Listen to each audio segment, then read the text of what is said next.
Hey folks, Robbie here with his 1976 Chevy Caprice beater.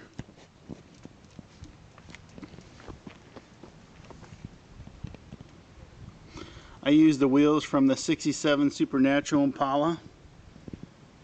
There's the interior, ripped up headliner if you can see it.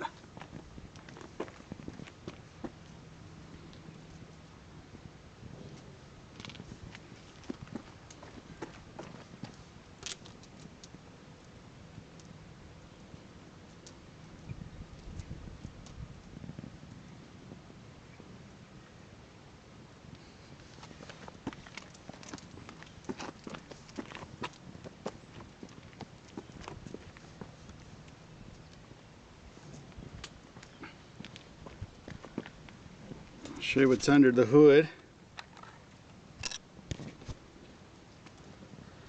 Dirtied up 350 motor. Then here's the chassis.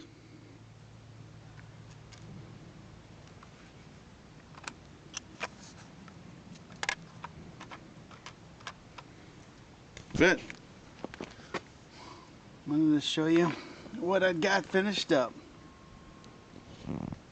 This is Robbie saying thank you.